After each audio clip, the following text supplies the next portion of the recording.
નમસ્કાર. દુનિયા રચનારને ભગવાન કહેવાય અને સંકટ હરનારને હનુમાન કહેવાય તેવા પ્રભુ શ્રી રામ ભક્ત હનુમાનનો આજે જન્મોત્સવનો દિવસ.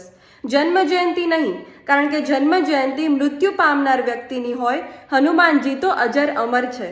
એટલા માટે જ આપણે દર વર્ષે ચૈત્ર માસની પૂર્ણિમાના દિવસે હનુમાન જન્મોત્સવ ઉજવીએ છીએ. તો આજના દિવસે હનુમાનના હું એવા 2 ગુણ શેર કરીશ કે જેનાથી જીવનમાં આપણને કંઈક શીખવા મળે. ફર્સ્ટ, હનુમાનજીની પ્રભુ શ્રી રામ માટેની ભક્તિ, ડિવોશન. હનુમાનની રામ માટેની ભક્તિ નિસ્વાર્થ હતી. તે કોઈ પણ સંજોગો કે પરિસ્થિતિમાં પ્રભુ શ્રી રામનું કાર્ય કરવા માટે હંમેશા તત્પર રહેતા.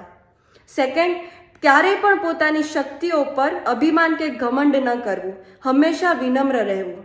હનુમાનજી સુપરમેન હતા. તેમની પાસે માનસિક, શારીરિક અને બૌદ્ધિક બધા પ્રકારની શક્તિઓ હતી અને રામાયણમાં ઘણી વખત તેમણે પોતાની શક્તિઓનો ઉપયોગ કરેલો છે, પરંતુ ક્યારેય પણ તેમણે પોતાની શક્તિઓનો ગેરમાર્ગે કે બિનજરૂરી રીતે ઉપયોગ નથી કર્યો અને હંમેશા તે વિનમ્ર રહ્યા છે. જો આ 2 ગુણ પણ આપણે આપણા જીવનમાં લાવવાનો પ્રયત્ન કરીશું તો સાચા અર્થમાં આપણે હનુમાન જન્મોત્સવ ઉજવ્યો ગણાશે. જય હનુમાન, જય શ્રી રામ.